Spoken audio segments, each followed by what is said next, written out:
Hello students, आज से हम स्टार्ट करेंगे आपकी सॉलिड ज्योमेट्री का चैप्टर सिक्स्थ।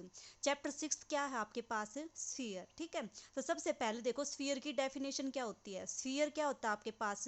एक पॉइंट का लोकस होता है विच moves so that it's distance from a fix point is constant. Means sphere जो होता है आपके पास एक पॉइंट का लोकस होता है। लोकस का मतलब पाथ ट्रेस बाय ए पॉइंट। ये आपका पॉइंट किस तरह से मूव करता है कि जो आपका इसका डिस्टेंस आप देखोगे किसी फिक्स पॉइंट से, तो हर एक पोजीशन के ऊपर ये डिस्टेंस क्या रहेगा? फिक्स। मीन्स जो डिस्टेंस ये है वही डिस्टेंस आपका ये। तो स्फीयर क्या होगा आपके पास? लोकस। लोकस का मतलब ये पाथ। ये पाथ जो आपका फॉर्म होगा उस पाथ को आप क्या बोल दोगे? स्फीयर बोल दोगे। और ये कैसा है आपका कि इस फिक्स पॉइंट से इसका जो डिस्टेंस है हर एक का, उसका क्या होगा? आपका ये डिस्टेंस फिक्स हो जाएगा। अब देखो, एक होता है आपके पास सर्कल, दूसरा क्या होता है आपके पास? स्फीयर। स्फीयर आपके पास क्या होता है? सर्कल तो होता है एक प्लेन फिगर होती है। प्लेन फिगर का मतलब जो आपका पाथ होगा, जो आपका पॉइंट होगा, वो सिर्फ एक प्लेन में मूव करेगा। लेकिन स्फीयर में क्या होता है आपके पास? स्फीयर किसका? बॉल देख लो आप। बॉल क्या है आपके पास? स्फीयर का एग्जाम्पल है। जब उसके आप सरफेस के हर एक पॉइंट का एक फिक्स पॉइंट से डिस्टेंस मेजर करोगे तो वो डिस्टेंस क्या आता है आपका? हर एक केस में कांस्टेंट आता है। तो अब इस फिक्स पॉइंट को तो आप क्या बोल दोगे? सेंटर। और इस फिक्स रेडियस इसको क्या बोल दोगे आप? इसको बोल दोगे रेडियस। ठीक है, ये फिक्स पॉइंट तो हो जाएगा आपका सेंटर, और ये फिक्स डिस्टेंस इसको क्या बोल दोगे? रेडियस बोल दोगे स्फीयर की। ठीक है, उसके बाद आपके पास आती है इक्वेशन ऑफ द स्फीयर। ठीक है, इक्वेशन ऑफ स्फीयर क्या होती है आपके पास? एक तो होती है स्टैंडर्ड इक्वेशन। स्टैंडर्ड इक्वेशन आपके पास क्या होती है कि जब आपका स्फीयर का सेंटर किस पे हो? ओरिजिन पे। ओरिजिन का होता है आपके पास 0 0, और रेडियस कितनी हो आपके पास? r। तो इस स्फीयर की जो इक्वेशन आएगी आपके पास वो क्या हो जाएगी? X square plus Y square plus Z square is equal to R square. ठीक है, ये तो आपके पास क्या है? स्टैंडर्ड स्फीयर है। स्टैंडर्ड का मतलब इसका सेंटर तो कहाँ होगा? ओरिजिन पे, और रेडियस कितनी मान ली आपने? आर। अब दूसरा केस क्या आता है आपके पास कि ए बी सी कोई पॉइंट है और आर क्या हो आपके पास? रेडियस। तो अगर आपके स्फीयर का सेंटर ए बी सी किसी पॉइंट के ऊपर हो और रेडियस आर हो, तो उस स्फीयर की इक्वेशन क्या फॉर्म हो जाएगी आपकी? एक्स माइनस ए का square plus Y minus B का square plus Z minus C का square is equal to R square. ये आपके पास क्या हो जाएगी?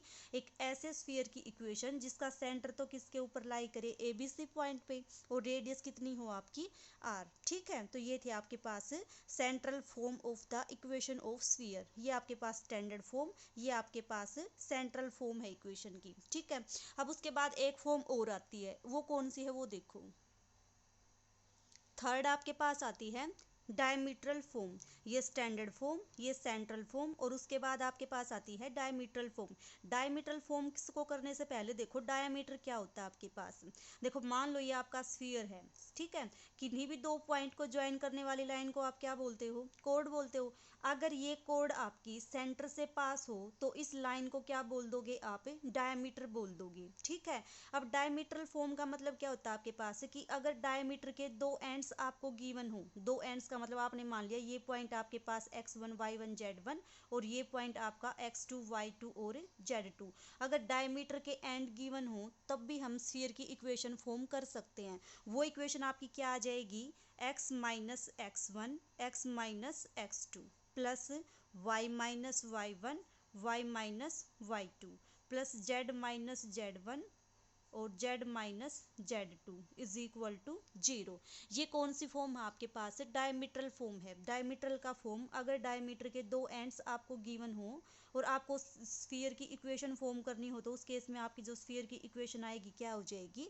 ये हो जाएगी। ठीक है, अब उसके बाद आपके पास आती है कि एक स्टैंडर्ड फॉर्म दे रखी हो स्फीयर की। ठीक है, और आपको क्या फाइंड आउट करना हो? रेडियस और सेंटर। तो आप कैसे फॉर्म करोगे? ठीक है,